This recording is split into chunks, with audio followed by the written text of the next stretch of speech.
cramming in every little piece of information we can here for the Red, Gold, and Bold as we take off on episode 47 of the Red, Gold, and Bold, coming off after a Chiefs loss, an ugly loss to the Indianapolis Colts. Here to break it all down, as always, Jeff Chadiha from the NFL Network, NFL.com. Eric Eager from Sumer Sports, SumerSports.com. My name is Soren Petro, Sports Radio 810 WHB in Kansas City, 810WHB.com to hear my radio show from 2 to 6 Central Time. If you are new to the Red, Gold, and Bold podcast, gentlemen, much to get to. Letdown or a red flag this Colts game? What do we think about the offenses? Are the days of it being elite over? Mahomes v. Bieniemy. The brawl to settle it all. It happened right before the first half. Nothing to see here or a sign of problems to come. Tyreek Hill, is it official? They miss him. Chris Jones, bad penalty. How much do we ding him for that? Where is the defense now? It give up 13 points when you take away the 7 that were gifted to it by the bad special teams play. Are the special teams a problem, or is this just one bad day? Bucs game coming up next. Is that going to be an ugly affair as well? And who do we all got? We'll get to all of it. Let's start with you, Jeff. Sunday's loss, red flag, or just a letdown? Blip on the radar screen. Where do you sit? I don't believe in letdowns, so I'm going red flag here. We talked about this last week. I thought Colts were dangerous. You thought it was a trap game. Red flag for me, just because the defense is outstanding. We know they're playing high-level defense right now, but offensively, it's not the same team that we're used to seeing. And I think that you look at 4 offensive touchdowns in the last 2 games. You look at that Colts team. They played well defensively, and they have a good front, but they're missing their best defensive player, and you only get 17 points out of it. And there were moments in that game when it was apparent that Andy Reid didn't trust his offense. I think that to me is – I think every game they play when they play a high-level team is going to be like this. It's just going to be a grinded out, rock fight, whatever, slog, whatever term you want to use to describe an ugly game. This week will be the same way, because I don't think this team is equipped to just pull away from teams in the way it used to, at least not right now. Okay. Which we will speak even more about the offense as we move forward. I think that's an interesting perspective on it. How about you, Eric? What do you think? Blip on the radar screen. They just had a bad day in the classic trap game situation, coming off the Chargers, looking ahead to the Bucs. We talked about it last week, so we were privy to the fact that this could be the type of game we saw. Is it that simple, or no? Are there real red flags that need to be paid attention to? I don't necessarily know if they're red flags, but this isn't like there aren't excuses for what happened Sunday, right? Like I think, the letdown spot is that like statistically these things happen, right? This is the only Chiefs noon game until November 13th, right? So it very much had – the guy was talking to somebody on the sideline at the game, and they were like, this is the perfect road game. I'm going to be sitting in my chair at 8 p.m. And, like, you could – you get that kind of like, okay, you had the big exhale against the Chargers, a game you didn't deserve to win, and you get to the Colts, who are 0-2, but it's their home opener, and that place was electric, I will say. I think Jeff was even nicer to the offense than he should have been. That offense did not have a full field drive touchdown all game. They had the 4th down that the Colts went for and lost a ton of yardage. Chiefs took over on the other side of midfield, scored. Then they had the really great play by Carlos Dunlap that cost the other touchdown, right? And so they didn't drive the length of the field and score a touchdown the whole game. They did have a big play to Juju. They did have a big play to Blake to Noah Gray. They certainly had moments, but I tweeted about this. It felt a lot like what Aaron Rodgers was doing when he didn't trust Mike McCarthy at the end of that era in Green Bay. That's what it looked like. The front four, Yannick Ngakoue had a great game. DeForest Buckner had a great game, but Patrick Mahomes also didn't trust his offensive line the entire time, and so I was very, very nervous about the offense. The special teams, look, that's noisy stuff. It's not great. You have a backup kicker in there. But also the return men had no clue what they're doing. And I know I listened to your show yesterday with Sam. Like, I don't understand how McCole Hardman is not returning kicks if he's not going to play offense that much. Defense is phenomenal, but the offense I think the offense's problems are even worse than the scoreboard indicated on Sunday. I think that's interesting because you mentioned McCole Hardman. He's been battling a heel injury of some sort. So, and this is something we've talked about before. That look, the Chargers always gets this label as being hurt, and that's the Chargers charging. And of course, by the way, there's an injury there. Rashawn Slater, their fine offensive tackle, is lost for the year already. But we say, well, the Chiefs had injuries. They deal with Patrick Mahomes out for 2 games in 2019. They play the Packers to the wire, and one of them they beat the Vikings in another one. They have, guys go down. They have, their 4/5 of their offensive line goes down during the course of the playoffs. In 2020, they make it all the way to the Super Bowl. Yes, they get wrecked in that Super Bowl, but they get all the way to the Super Bowl. No Harrison Butker. There were 7 points theoretically right there. A missed field goal, a missed extra point, and a ridiculous call and I'm not usually one. I'll defend a little bit. Like, how do you do it on 4th and 11? Like, you can't go that. Well, the element of surprise is what you're looking for there. You're looking to catch them completely asleep, right? So I'll defend it a little bit, but still, they had an illegal man downfield. Like, when I was watching the game live, I thought it was a bot because that's when you call it fake, everybody knows not to screw it up. I thought it was like a bobbled hold or something because I was sitting kind of back on the other side of the stadium. Yeah. That is bad. That's if you let's save it. Let's save the special teams for a whole because we got a whole section on that. We're building to this. Yeah, we're getting there. We'll get to that here in a minute. I do. So all these things happen. Like Mike Sando from The Athletic wrote a piece, and he said the Colts were like minus 13 in estimated value on offense, minus 4 on defense, but they were plus 11 in special teams, right? He said, like, no game in like 16 years has been won with this way, where a team played, analytically that bad on offense and that bad on defense, and then just bailed it out with special teams, which you could actually make the case that the Chiefs just played that bad on special teams, not that the Colts necessarily played that good. And so my point is this, that, like, number one, I think the Chiefs they have injuries, like we mentioned on the defensive side of the ball. I mean, maybe that they'd have been even better defensively if they'd had McDuffie. We assume they would, and Willie Gay. And this is just, I'm going to vote blip on the radar screen. And that's my side of this, because I don't know that they can play much worse. They were down firepower. I think Andy Reid had a bad day. Dave Toub had a bad day. Steve Spagnuolo had a great day, right? I think he did a great job of dialing up blitzes, because when you see a lot of their pressures, they're coming from the middle linebacker. They're coming from they got 3 sacks from the middle linebacker and safety. So Steve Spagnuolo dialed it up at the right time. So I think it's more of a blip, but I know subject number 2 is this offense still elite? And I think the answer is no. And Jeff, I go back to what you said, that, hey, against good teams, this is what the game's going to be. It's going to be a grind. I think we're going to see that against the Bucs. I don't know that they're a good offensive team. I think the real test comes when they play the Buffalo Bills, and can they turn it into a rock fight? But this is just what real teams look like, isn't it? I mean, okay, so if we acknowledge they're not elite anymore, or special maybe is a better term on offense, but are they good enough on defense that now they just win games Patriot way, the Patriot way, and that's being good on both sides of the ball, not maybe great on either, or maybe they're going to be great on defense. Is it possible that they're just a normal team now? It's not that they've gotten bad; they're just normal. Like a 10-7 team? No. Yeah, I'm joking. Let's No. circle back, But though, I think I think it's the right answer. I think it's a good point that you make. Not necessarily a 10-7 team as much as, I mean, just one that's not going to do it pretty. They're not the 99 Rams anymore. They're not the 18 Chiefs.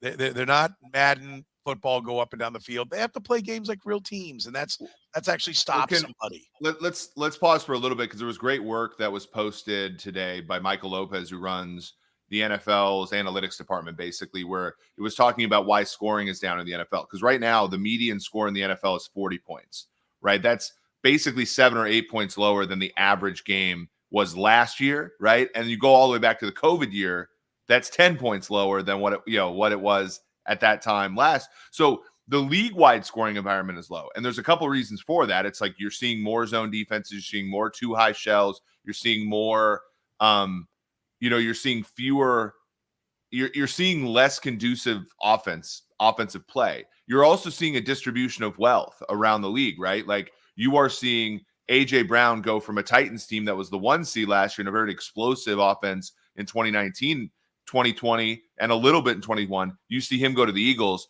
You see, obviously, Adams go from the Packers to the Raiders, who don't have a good enough quarterback to capitalize on it. Packers, so they score 14 points in a win, right? 21 points in a win, and or 27 points in a win, and then 7 points in a loss to the Vikings. And then, obviously, you see Tyreek Hill go from a Chiefs team who has been amazing. And by the way, Chiefs are still really good if you look at the rankings in like expected points and DVOA and PFF grade and all that kind of stuff. They're still doing really well. It's just that you look at their standard relative to what we've become accustomed to, it's basically on par with the league-wide averages and what we've become accustomed to all around the league, which is that scoring is down in the NFL universally, and the Chiefs, maybe, and this is the answer to the question, are they special? Well, right now, they're not special because they're not able to buck the trend that the entire league is undergoing. Yeah, and so, I mean, to answer your question, Soren, I think they are, a more well-rounded team is a way to say it. I'm not ready to say their defense is like dominant. I think that they had dominant stretches, but the Chargers, Justin Herbert threw for 334 yards and 3 touchdowns against them. They had a lot of success against the Chiefs. Had no real pressure in that game until the fourth quarter.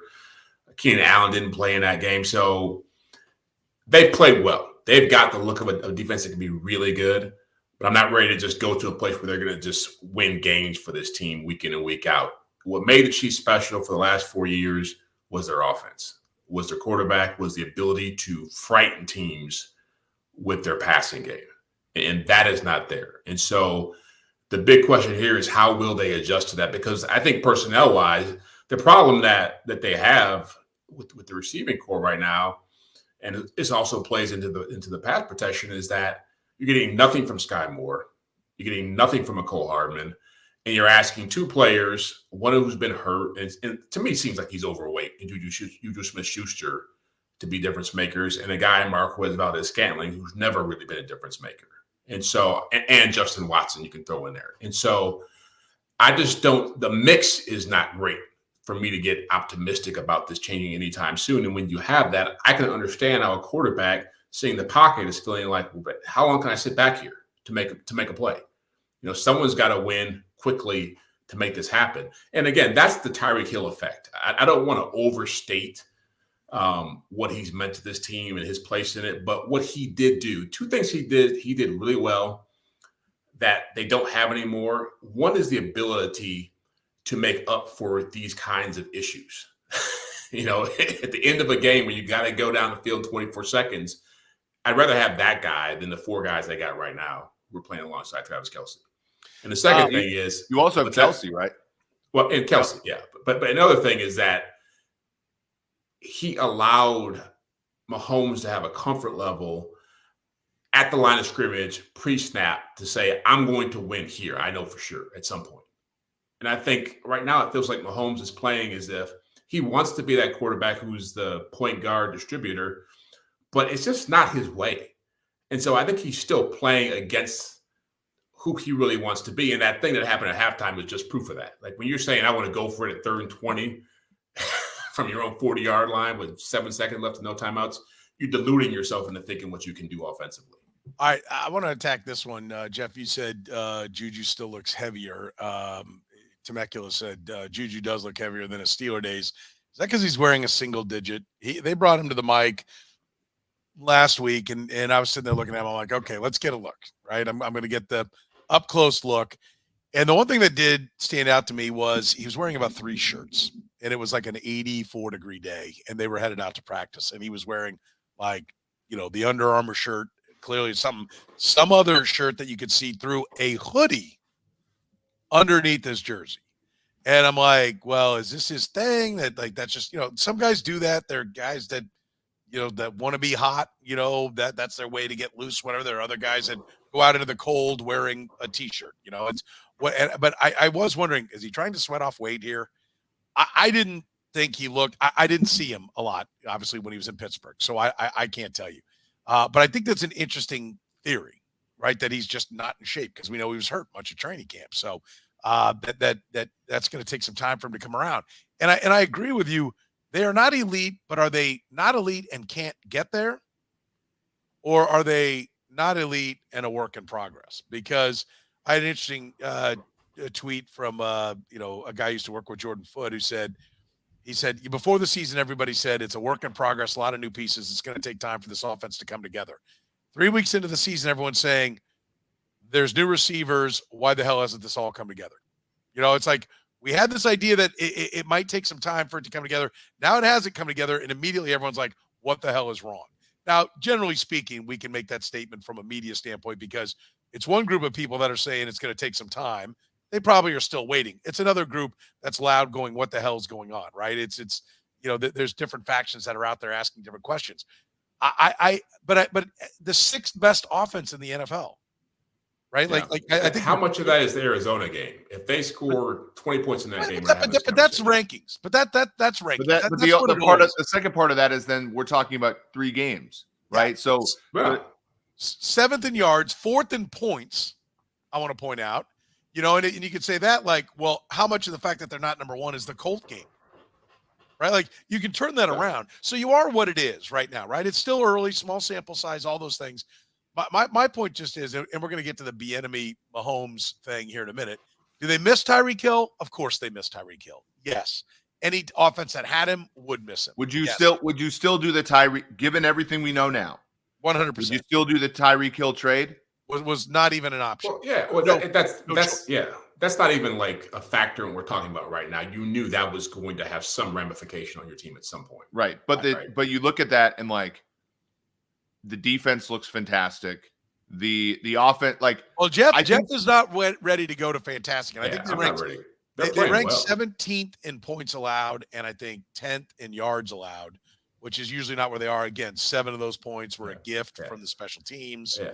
The Bucs defense is fantastic. 14 of the points against Arizona were after the game was decided. They've had 2 games where they surrendered less than 300 yards, and this is 2022. This is not 1993. Their defense has been wonderful. Their defense, as last game, they were missing 3 starters on defense, which would have been a death knell in previous seasons, and was fine last week. I think let me say, as long as we're playing that game, 7 points that were lost by not having Harrison Butker, I'd almost call it 6 because he actually misses a lot of extra points, or has during his career. Yeah. The weird phenomenon. It made me feel whole when Matt Amendola missed the extra point after the first touchdown. Exactly. It made me feel. But if they get those 7 points against the Colts, they're at 95 points and they're tied for the second highest scoring team in the league.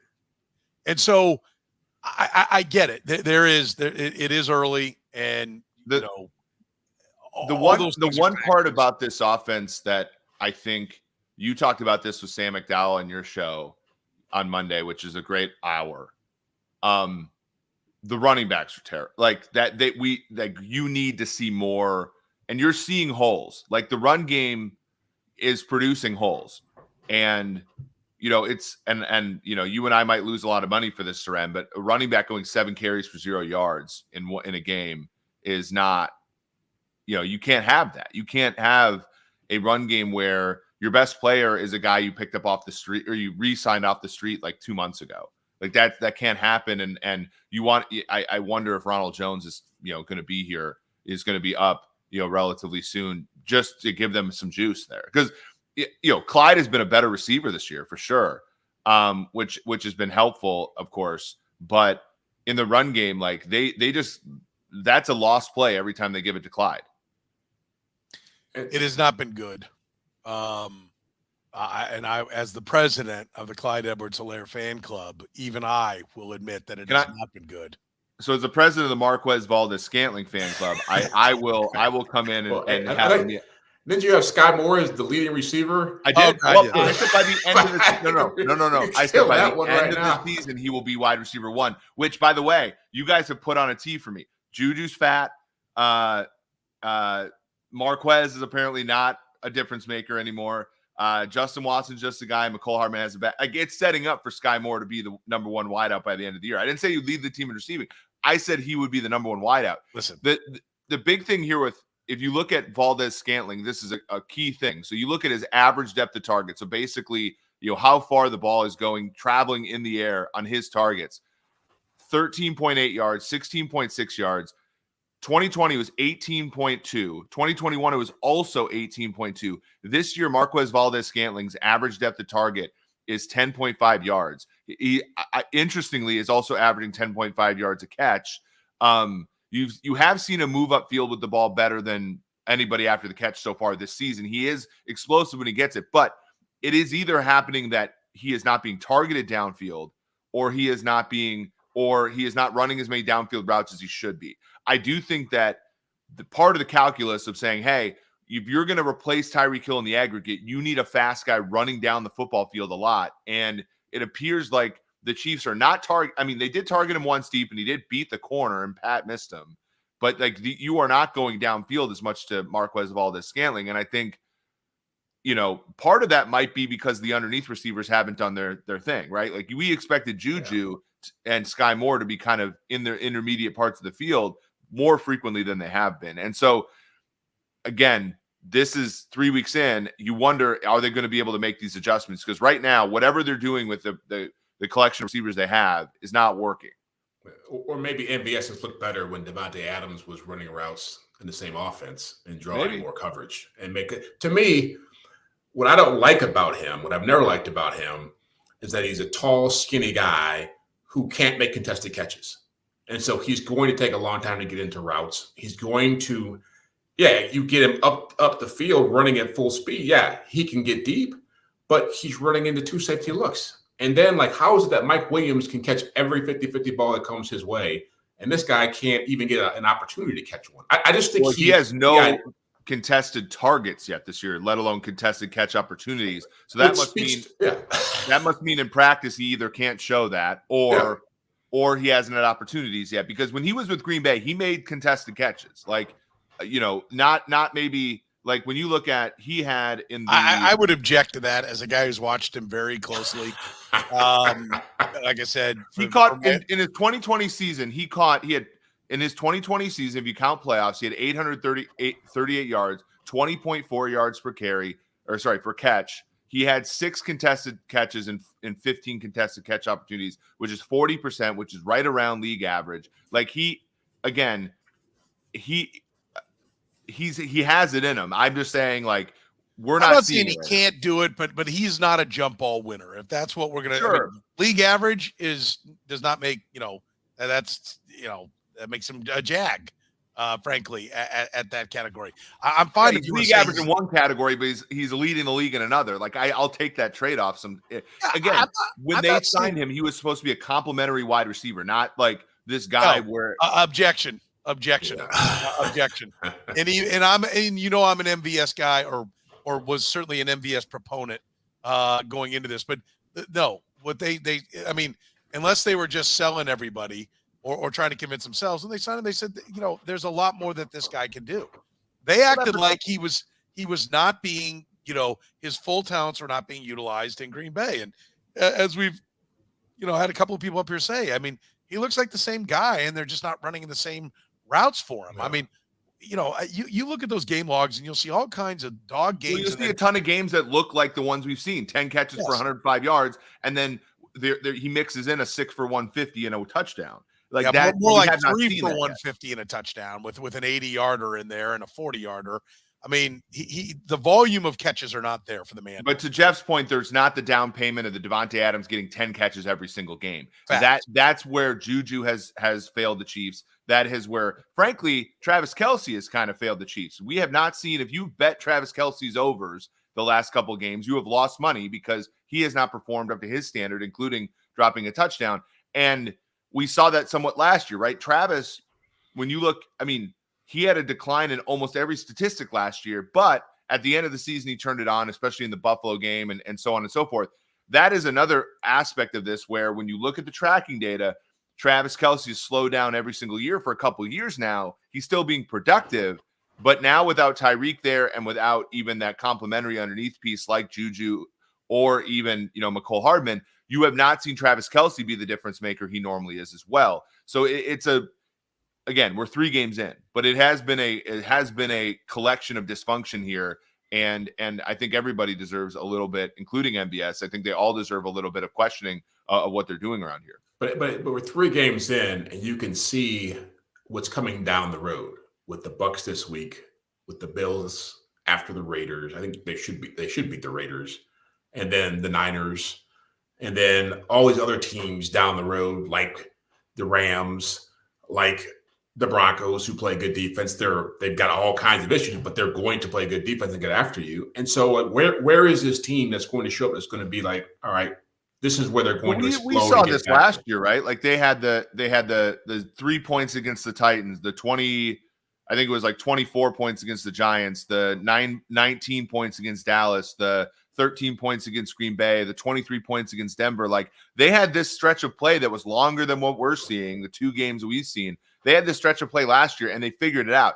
I think the biggest elephant in the room is, frankly, Andy Reid has some of these stinkers, and we also, like, this is something I've shown in the data, like he just has these games where he doesn't call the good plays, and it's just not creative and it's just not inspired at all. And I think Sunday was clearly one of those games. Now he doesn't deserve, and no one here I think deserves all the blame, but it was like a very systematic failure. And I think Andy Reid ate his Wheaties the last 2 months of the year last year and was very good after a midseason stretch that was terrible. I think that he's going to have to eat his Wheaties a little earlier this season and really start, because he came out guns a-blazing week 1, right? And some of that was Isaiah Simmons and like guys who were terrible on the Cardinal side. How about no corners? One starting corner available. One of the top 4 corners available for the Cardinals. Like I said, Andy Reid has got to step his game up a little bit here earlier than normal. He's got to pretend these games are playoff games on offense, I think. One thing, if Travis Kelsey hauls in the touchdown, which would have been an acrobatic catch, and I appreciate him coming afterwards saying, I got to do better, I got to make that catch. It would have been a great catch. It was behind him. Let me tell you, Patrick Mahomes has to play better. Okay. Last year, he was being dinged for interceptions, but they were interceptions that were going through his receiver's hands. He's behind guys a lot right now. Now, to the point that was posted up there. Let's see. Here it is. Quinn said, hard to throw the ball downfield at all when your left tackle is on his ass every other play.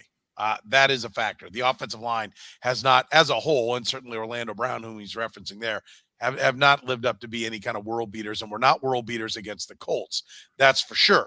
Okay, but, Mahomes is not clicking, okay? I don't think Andy Reid's clicking. I don't think Eric Bieniemy's clicking. I don't think the wideouts are clicking. I don't think the running backs are clicking. We've seen all of those individuals be better at different times. And so there's certainly the opportunity for them to all get better along the way, or most of them, and for this team to be better. I do want to quote that. Again, they are 4th in scoring and would have been tied for 2nd if they had their regular kicker in all likelihood after this game. So the idea that like Rome is crumbling and on fire and they're a turtle flipped over on their back and inept and are gonna struggle to win 11-10 against the Broncos. Negative, Ghost Rider. I'm definitely not willing to go there. I think somebody said it up here, like numbers don't matter so much as what you're actually seeing with your eyes. I think if you're watching this offense with your eyes, what you're seeing is not something that excites you. I'm down with that. I am legitimately. We asked the question last week, Jeff. Are we concerned about the wideouts? Yes, I'm concerned about the wideouts. I think there's ceiling there. I'm optimistic that there's more there, but I'm concerned. Am I concerned about the running backs? Not as much, because I think if you get the wideouts right, that'll open up things for the running backs. But yeah, am I concerned about Mahomes? Yes, he's off target. Like, he's not accurate. But I've seen him. I know what he can do. I don't think he got old at 27 years old. So I'm optimistic that he's going to play better. The receivers are the biggest concern. Does it eliminate 20% of Mahomes' game? and 20% of Andy Reid's play card because Tyreek Hill's not there. It's okay to ask that question, and it doesn't mean you're ready to fire Brett Veach because you're asking the question. The trade had to be made. It had to be made, period. No, yeah. I don't think anybody's arguing that. No, not here, not with us. No, I know no. none of us in this room, but for people that are, it's okay to admit that you got worse when you traded Tyreek Hill.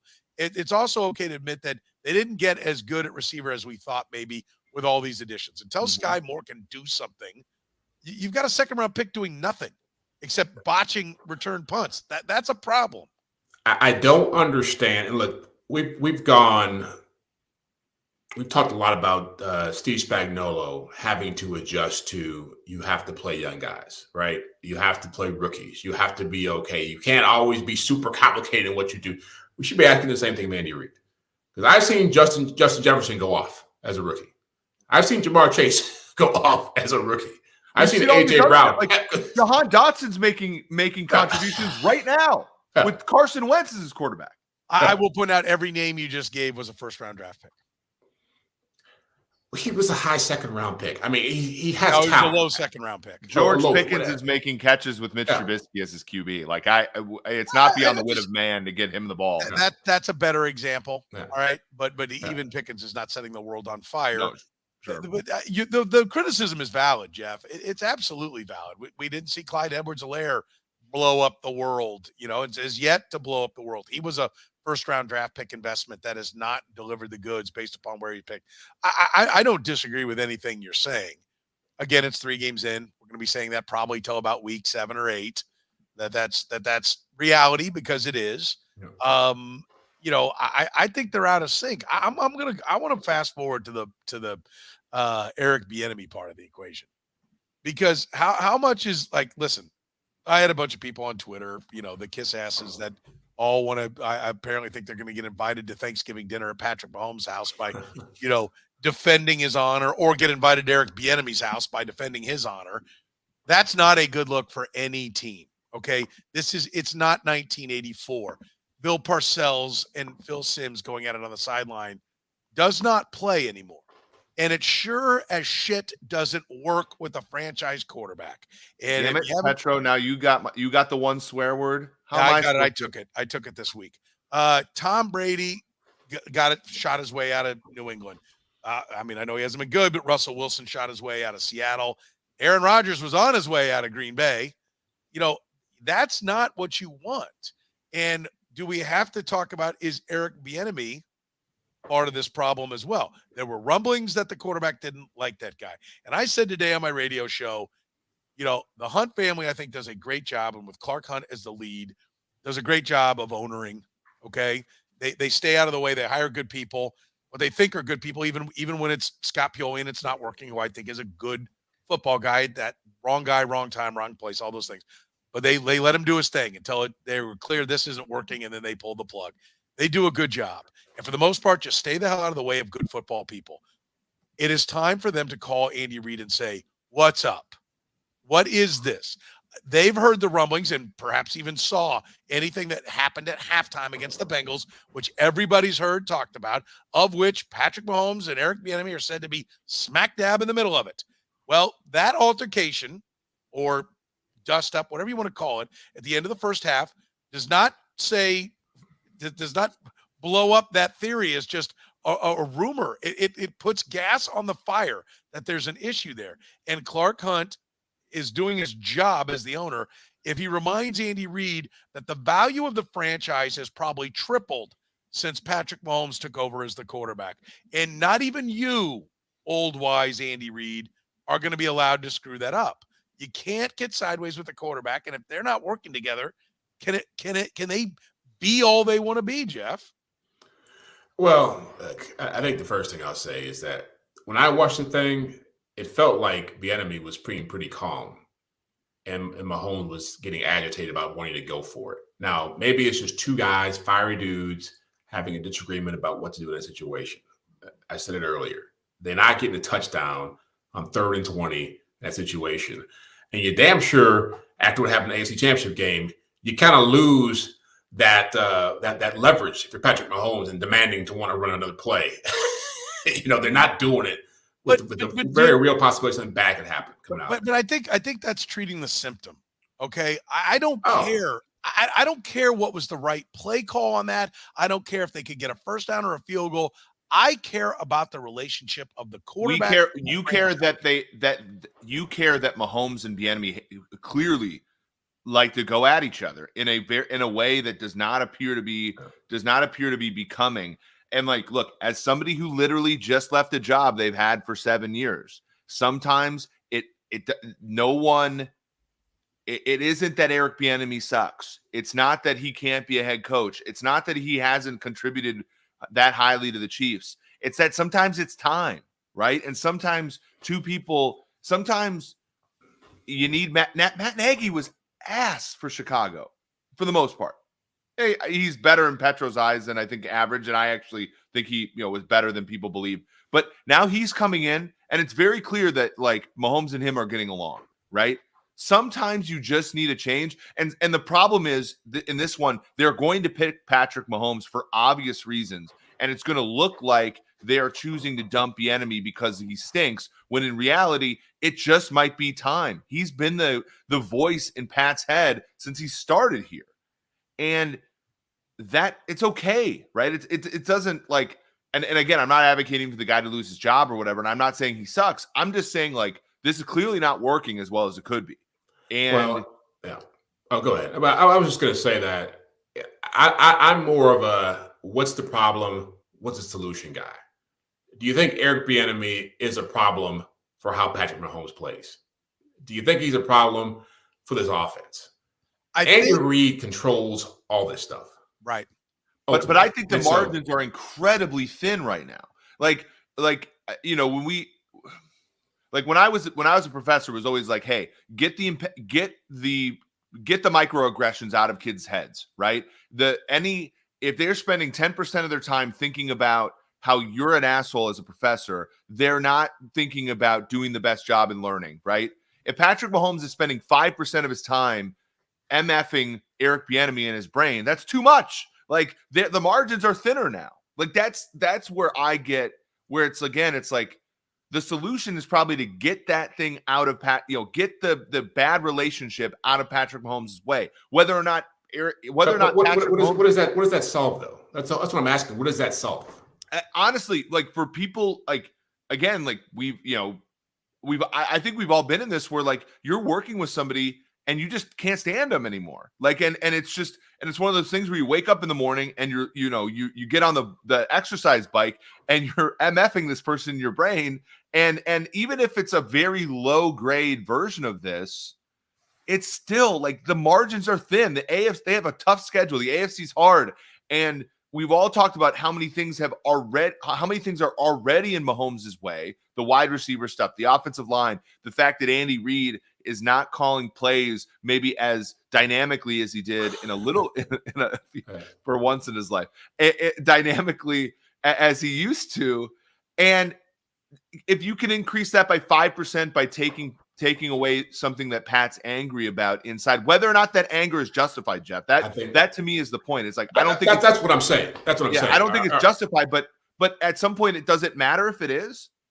Like, are you able to teach Patrick Mahomes? Like, is this the time to teach Patrick Mahomes a lesson about getting along with people? As much as we blow up Aaron Rodgers for being a diva and wanting to control everything in Green Bay and getting Mike McCarthy fired and being a pain in the ass for Matt LaFleur and the GM and the president, it's just like this is the slippery slope you get on. But you can be Patrick Mahomes and you can have a great career and you can find a way to get along with a guy who's probably not going to be here much longer. And if you're Andy Reid, the problem here is with how Andy Reid has structured this. The problem is that Andy Reid has turned Eric Bieniemy into a messenger. And so when things go wrong, what we hear, what we see, what we saw the other day was Mahomes is upset with the messenger. If you don't like the fact that you're not going for it, go bitch at Andy Reid about it. That's what I get frustrated with. Go be upset with the head coach made the decision, not with the guy who told you we're not going. I agree with that, and I think that puts Bieniemy in a rough position, right? It puts Bieniemy in a position to look like the bad guy. And I guess my And again, all this stuff plays into the Bieniemy stuff, like where he is probably not going to get an NFL head coaching job in large part because of perception, which other men are not subjected to. Like this, that is very. I'm throwing that out there. The question that I have is, can you correct your quarterback here and be like, hey, treat your offensive coordinator better, or is it more pragmatic just to end the relationship? That's kind of where I come at it with. I think there's a lot that was said there, and I'm not going to unravel all of it, but I will just come back to, it's not about who's right. It's about what's right for the franchise. Okay. And I don't give a rat's ass who's right or who's wrong. The franchise needs Patrick Mahomes happy and healthy. I've said this, small market sports needs the fans to have a love affair with the team to have a love affair with the fans. And in football, the quarterback is by far the biggest thing that needs to happen, right? You are a better team with Patrick Mahomes, regardless of what it costs. There is no Tyreek Hill scenario where you go, it just doesn't fit. It starts around him. And so I think it's not about figuring out who's right or what it is.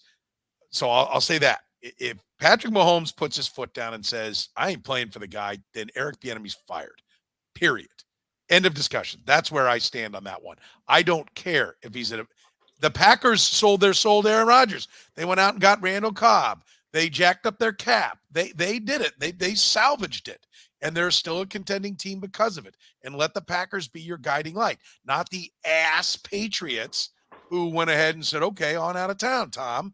Go ahead. What didn't get him as receivers, didn't sell their soul to him. The Broncos sold their soul to Peyton Manning when he came to town. They got him.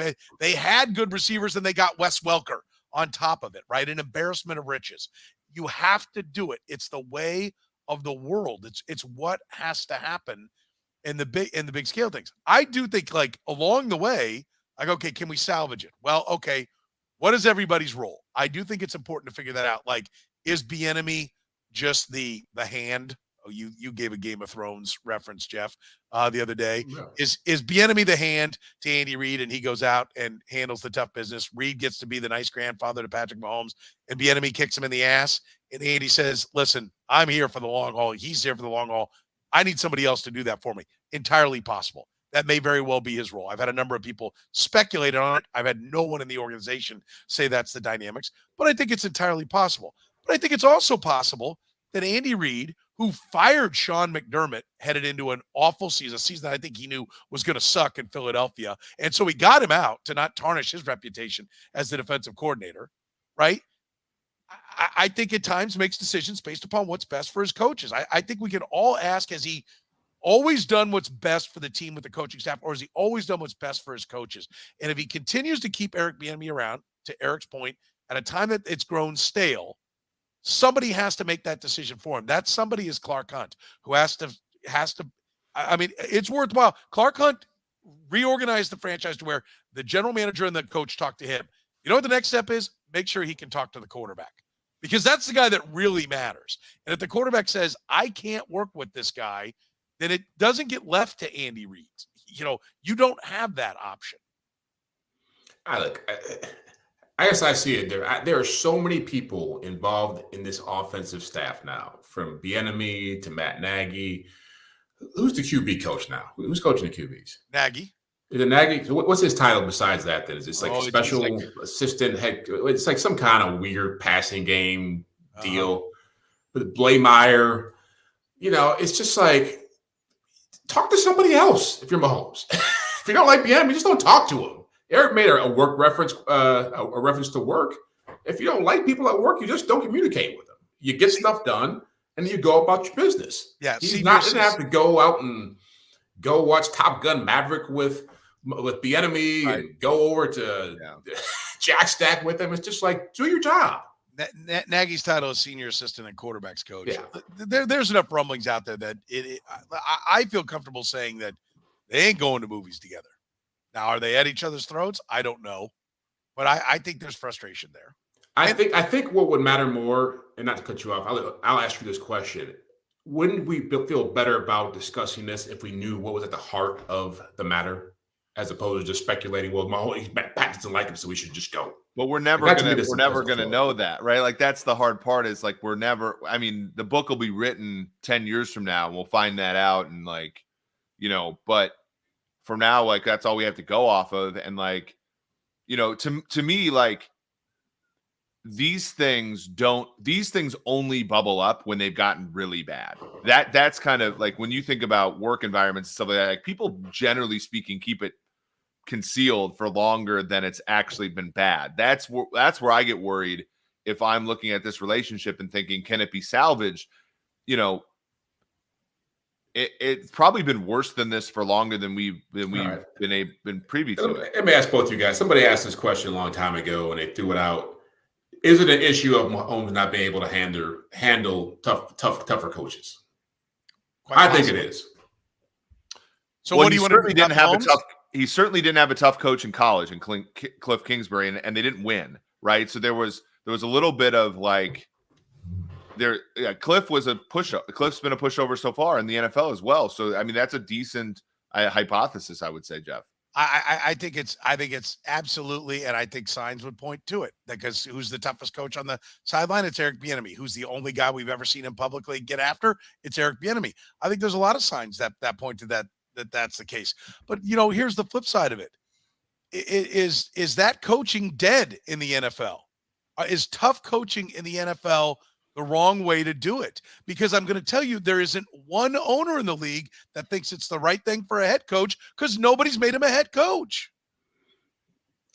I don't know. Well, and there's no repercussions to it either, right? If he crosses the line wherever that is with Patrick Mahomes, it's over for him. There's no line Patrick Mahomes can cross where they would pick Eric Bieniemy over him. Unfortunately, I think that's the reality of the situation. Let me ask you this. We're going really long on this topic. How many people who've come in and out of that building over the time Eric Bieniemy's had this job as offensive coordinator have complained about him as a person or as a coach? One guy, right? Publicly? Yeah. Publicly. Yeah. Publicly. Tyreek Hill has been all over the place saying all kinds of crazy stuff. I have yet to hear him say, you know what? Couldn't stand Eric Bieniemy. Guy's an asshole. LaShawn McCoy was the one who said it. Glad to be far away from that dude. LaShawn McCoy was the one that said it. That was LaShawn McCoy. That was the one person that's come out and talk crap about Bieniemy. But your point is valid. And when he was in Minnesota, what's that?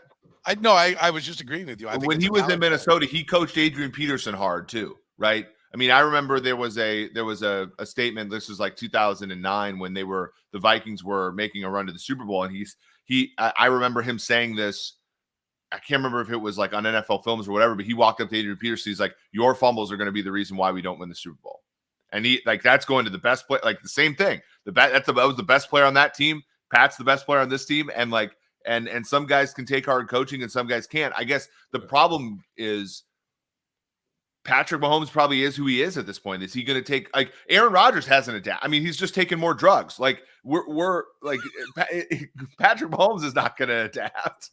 But I think Eric become coachable. I don't know. Yeah, but to Soren's point, I do agree that it's not to say Eric Bieniemy's all right in this and Mahomes is in the wrong. I think that like any relationship, there's enough to go around to make you wonder how it got to this point. Certainly, Eric Bieniemy probably needs to understand you can't be all fire and brimstone all the time because you have to be able to communicate with guys. Right. And if a guy's not feeling you, maybe you have to find a different way to get your message across to him. I totally would agree with that point. Yeah. Mike Ditka, Mike Singletary, they're not coaching in the NFL for a reason. Okay. And if Eric Bieniemy is looking, Belichick did pretty well with that. What, Belichick? Did pretty well being that guy. After he was tapping rings on a podium. Well, he was doing it about 20 years there. That's why Brady got tired of it. But Brady stuck around for a long time. Agreed. And listen, there are degrees of it, and we're not privy. I'm certainly not privy to what's going on behind closed doors. So there's a limit to how far I'll take the subject. Let's leave this and we'll turn the page. Let me leave you with this. If there's another altercation on the sideline, let's two competitive guys got fired up. We take everything that they said, and we're going to hear Eric Bieniemy on Thursday when they bring the coordinators out. He's going to get asked about it because I'll ask him. If there's another one of these on the sideline, or if there's players jumping in between the two of them, like let forget about what's happened. Let's be proactive moving forward. Then there's clearly a problem, correct? They've had the one time where they showed the family business on the television. They've all said the right things. It can't be a regular occurrence. Do you agree with that, Jeff? Oh, I totally agree. And I don't think it will be. I think that was a situation, just as going back to the AC Championship game, that was very frustrating for them. I think it's hard. They're used to having success. As hard as people who don't like Eric Bieniemy to understand this, he's been a big part of this. He's been part of this championship run. He was the OC when they won their Super Bowl. Like, he's been here since Mahomes has been. They've had success together. But yeah, do I think that you would hope? What I hope would happen? I hope Andy Reid would get both these guys in a room and say, "Look, that's done. We're not doing this anymore." And so, any problems you guys have, tweet at each other, get on Instagram, DM, but we're not doing it out in the open. Just as Sean McDermott told Ken Dorsey after that Bills game, dude, I love your passion, but we can't have your head exploding in the coach's booth every game. Listen, I agree with the point about Mahomes. To this point, it seemed like the model guy. But what Jeff is saying is absolutely 100% valid, right? Like, the point is, there's just different things. There's a lot of different things on the table here. One, I'm saying you have to placate Patrick Mahomes, good or bad, whether it's right or wrong. That's what you have to do, because that's how you win in the NFL. But if we're going to say, how is Patrick Mahomes going to become his best guy? He needs to be able to take somebody saying, you didn't do it right. And you need to be all that Patrick Mahomes can be, he's got to be able to take some criticism. I mean, that needs to be it. That's all. This is legit. These are the discussions that go on for real between Andy Reid and Brett Veach, right? And Clark Hunt is like, okay, Pat needs a kick in the ass, or Pat needs a tweak. Who's the guy to give it to him? Well, because that's real. Because the problems are systemic, right? Like, when so PFF charts these things, and I was looking at it. So when Aaron Rodgers was at the end of the Mike McCarthy era, he led the NFL. He set a record in throwaways his final year, 2018. He had 58 passes were throwaways. He averaged basically like 3.1 seconds per pass attempt, and he was basically not passing the ball in rhythm, which we have like Bruce Gradkowski and Zach, like, they define that, and it's sort of like a thing we chart. Again, far less than 50% of the time.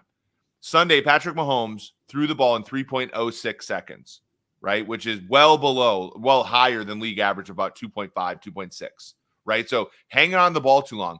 He only threw the ball in rhythm on 20 of 46 dropbacks. That means, this, and whether it's Andy calling a bad offense and Pat doesn't trust it, or whatever. Like, the whole game, I'm sitting there talking to my friend. I'm like, they need to run a 3-step drop, and Pat needs to hit the back foot and throw the ball to the first read, and they need to get 7 yards on this freaking first down, right? Every play was him bailing out of the pocket and, like, trying to make a meal out of every single play.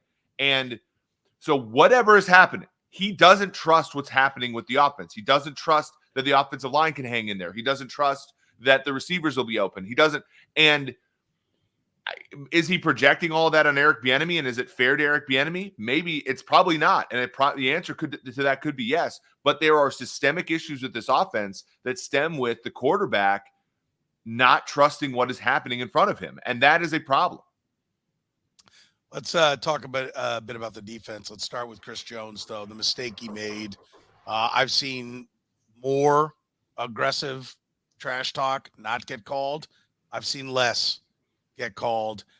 This has not been a big one for me because the Chiefs were so crappy in so many spots and had so many just brain dead things that happened that, yes, Chris Jones, if he doesn't get that flag, the Chiefs' chances of winning go way up. But he owned it afterwards, other than saying, well, we're having a conversation. It was clearly more than a conversation. Anything to see here, Jeff? If you're Chris Jones, you got to be smarter than that. And this is not the first. It wasn't like they decided, hey, we're going to start enforcing taunting penalties at 1:30 p.m. on Sunday afternoon in Indianapolis. We're going to start right there. Anything we see, we're throwing flags. They've been doing this for at least a couple of years now. They've announced they want to do it. They've done it. There's been plenty of situations that have happened where you're like, man, they threw a flag on that. And so I don't think he would have gotten the flag if he had just said something to him and walked away. I think he stayed a beat too long, a second too long. He was clearly the instigator in it, and you're standing right next to a referee. I mean, you were begging them to do something in that situation. And so I don't think it cost him the game, because the way that game was going, something else crazy would have happened in the last 5 minutes. You think Sky Moore catches the punt? Exactly. Something weird would have happened, and it would have been. But to me, it was the cherry on top. It was just, okay, this is how it's going to end, with a 310-pound man sitting on the sideline with a dumbfounded look on his face, and the team. He's going to get more attention for it. But the stuff we've already talked about and we'll talk about, the offense and the special teams, were a much bigger factor in why they lost the game. Yeah, I agree wholeheartedly. You got anything on Jones, or you want to move on to the level of the defense, Eric? I'll just say this. It's sad because Jones is having a fantastic season so far. Like that's the thing that pisses me off about it the most, is that Jones has been wonderful other than that play this season. Yeah, he's been vintage Chris Jones. That is frustrating with vintage Chris Jones. A backup linebacker, Harris, steps in.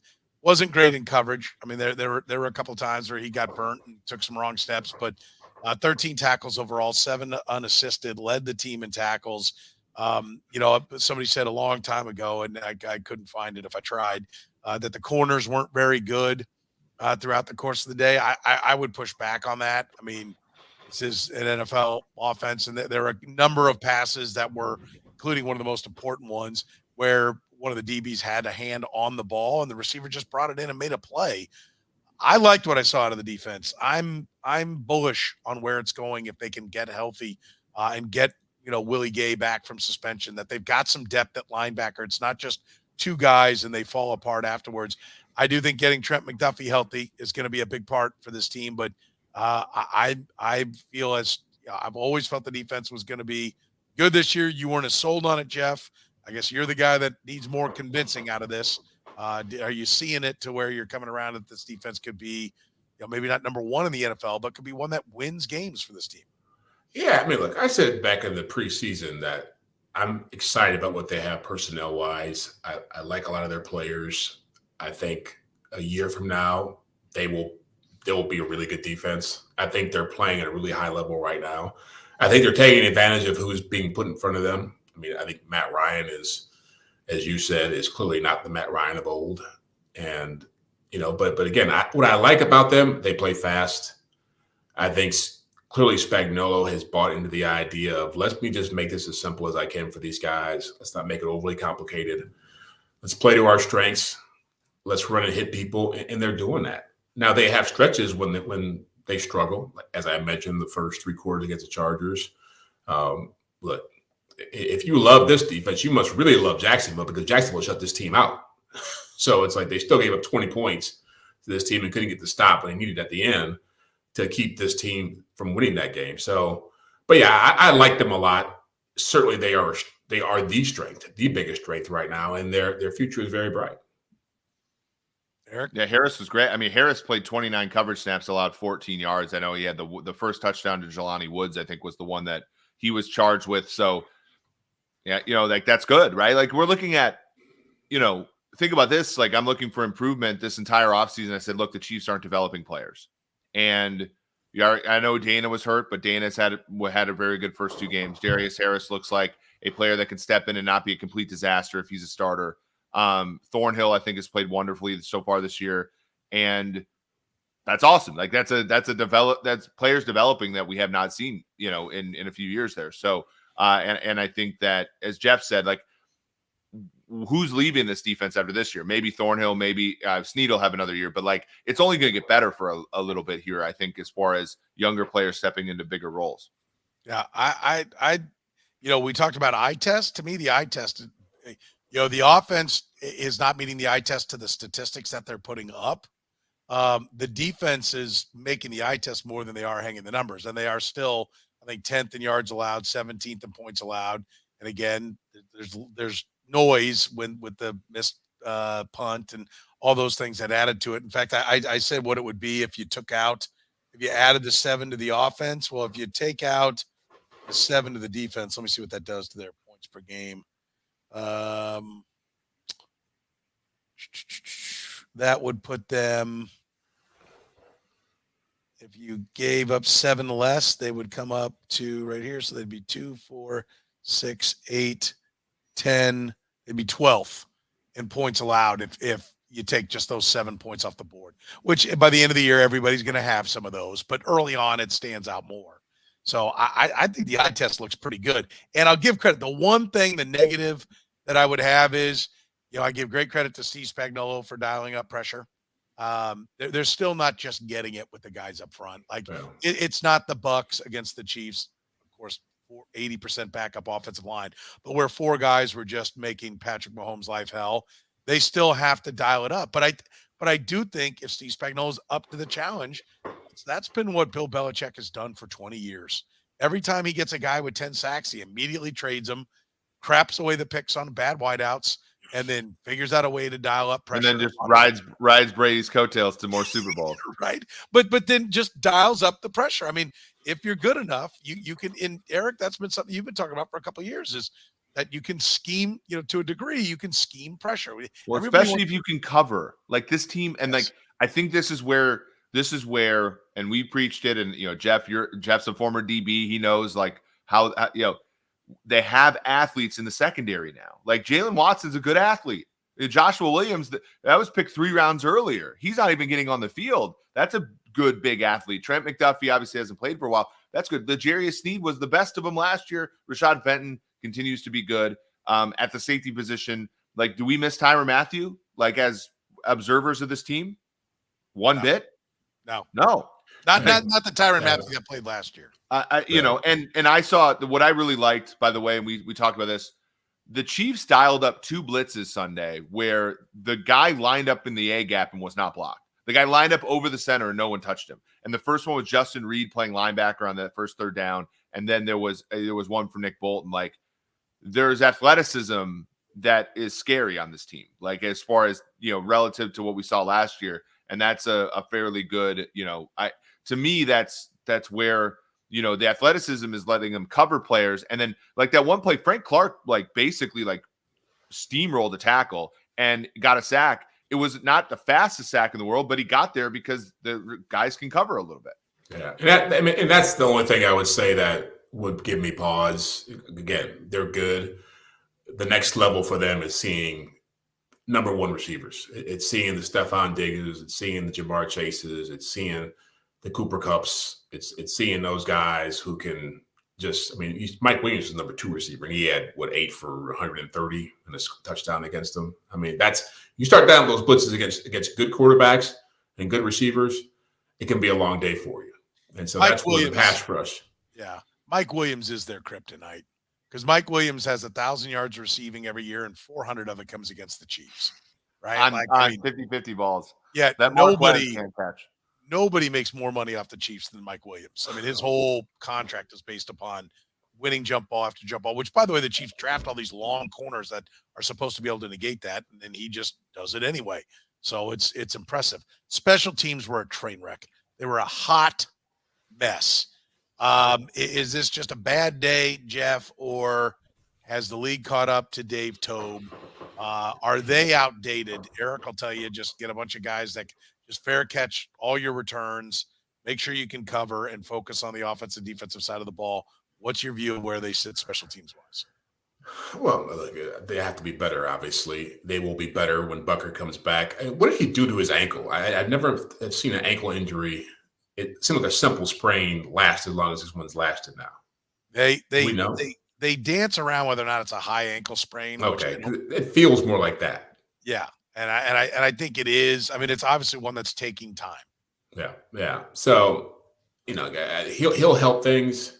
I never understood the idea of taking a guy who never returned punts in his life and asking him to do it at the highest level of football. So and I know McDuffie would be doing it if he was healthy, but to me, you have other guys who've done it, who have experience doing it. Let them do it.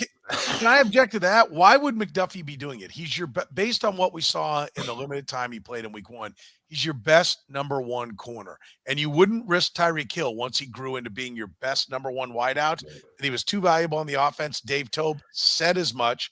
It wasn't like that was a secret or we're not sure if that was the case. Dave Toub said he's too valuable in a certain situation. Yes, we'd throw him back there. But isn't McDuffie, too valuable? Well, I think McDuffie would just catch the ball and do what Eric would like, just fair catch.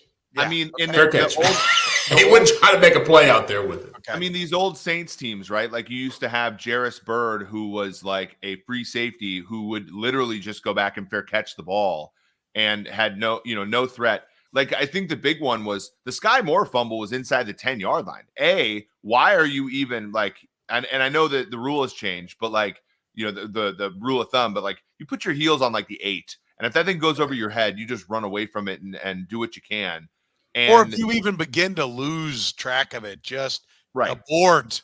Yeah, exactly. Dive away from the ball type of thing. And that's like my issue. And again, this is something I preach for a long time, is that Dave Toub, like this might be a situation where, and Dave Toub has had a wonderful career going back to Chicago and Kansas City. It might also be time for him, right? Because that was a head coaching candidate in many people's minds for a while that didn't materialize. When I ask every single NFL team that I have contact with, why do you play special teams? This sounds stupid to me. And for a lot of the teams, the answer is because our special teams coach has a lot of pull in the building. AKA he wants to set up situations where he can shine. Well, that ruined the Chiefs on Sunday a little bit. And like I'm even circling back to, why are you kicking field goals? They went for the 2-point conversion at the end of the half, which I thought was very much a, hey, kicker, you can't kick, right? Because why would you go for 2 to go up 4, right? When 3 is a perfectly fine lead. And so they did that. And then there's 4th downs in the other parts of the game, and you have the best quarterback in the league theoretically, and you're not going for it. Like, to me, this was the perfect week to be like, look, our kicker sucks. We're going for it. If we don't make it, so what? Charge it to the game and, move on. And they didn't do that. And it was really irritating to me. And I think some of it stems from Dave Toub's stature in the building, which is one of a great coach who, if you reduced his job to just fair catching kicks, kicking the ball through the end zone, kicking fewer field goals, going for 2, like obviously he wouldn't be happy. Yeah, I mean, Soren, I think part of the problem is that you mentioned Dave Toub, best days, but just to be clear, I asked the question. Yes, the question. I didn't make a declaration. Yeah, part of the problem is special teams coaches have really been neutered by all the changes in the rules over the last 5 years. I mean, the kickoffs, to onside kicks. I mean, like, these are guys who want to be creative and want to do a lot of stuff, and it's just, you just can't do that stuff anymore. Correct. And so I think that does affect the effectiveness of guys like Dave Toub, but you still have to have special teams because, look, I mean, they win a lot of games. The Patriots, as much as we talk about Tom Brady, they were great on special teams when he was playing.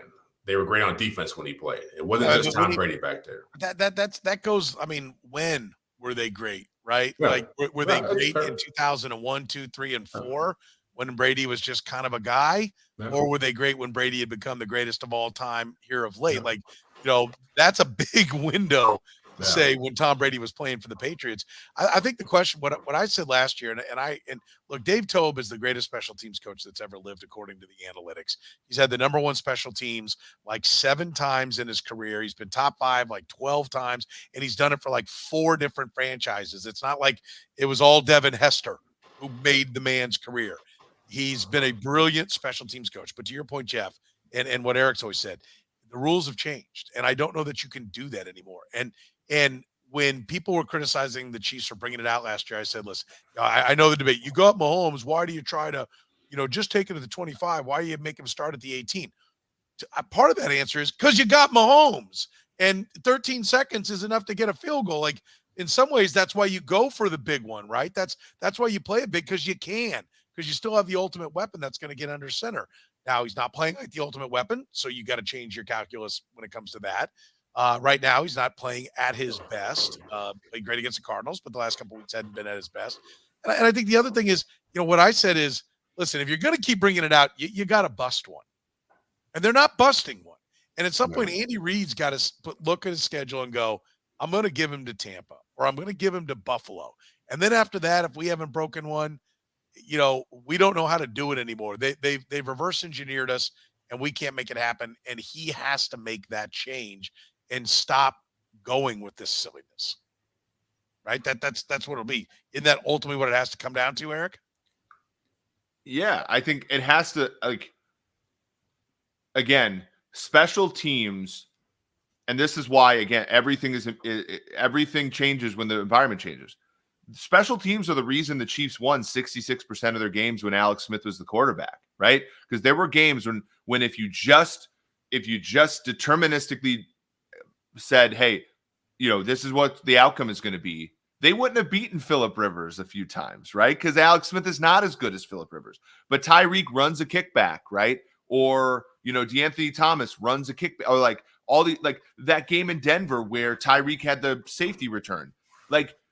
When Alex Smith is your quarterback, you don't want the game to end as it should. When Patrick Mahomes is your quarterback, you want the game to end how the pregame betting market spread says it is, because you've been favored in every single game you played in for 3 years. And so that's my point. It's just special. You can say, oh, we got to be better on special teams. And I agree with you. The problem is your dials that you get to turn, right? If you say, hey, we need to be better on offense. Well, the dials are pretty easier. Protect the quarterback better, catch the ball, get open, and have the quarterback make throws. For special teams, it's well, you even need the other team to kick it to you, for one, which is not there's so much more noise. You have so much less control over how you do on special teams that what you the control you do have is to not participate in as much of it. That's my thesis. When you are a great team, when you are a Buffalo or Kansas City, a Tampa, a team that is favored in every game they play, you want the least amount of special teams possible because you want the game to end as it should. But Eric, don't you think though that we were talking about the offense earlier, that game gave you a snippet into what they're thinking about, why they tried to make things happen on special teams, because they weren't trusting the offense when they're going for a fake field goal at 4th and 10 instead of putting the ball in Mahomes' hands. I mean, that to me was an indictment of what they were thinking that day. I agree with what they're thinking for sure, but they also again, if you don't have special teams in that game, the Chiefs probably win by 7, which is the pregame spread of the game, right? That's kind of how, where I get, again, and not all the sins on special teams are sins of commission. They're, noise, the other team runs a kickback against you. That's oftentimes the returner being amazing, but as opposed to you being terrible on coverage and stuff like that. So but my thing is if you just didn't participate in as much of it, you probably would still get you would get outcomes closer to what you would expect, which again, if you're in the case of the Chiefs, that's what you want. Yeah. They're in the get it right business. If they're going to bring it out, one of them has to get busted or they got to shut it down. What happens against the Bucs, Jeff? What are you feeling? What's your prediction on the game? I picked the Bucs to win this game back in August, July, whenever we did this exercise. And so that was back when they actually had an offensive line that was intact and they had receivers who you were familiar with their names. But a lot's changed for both teams.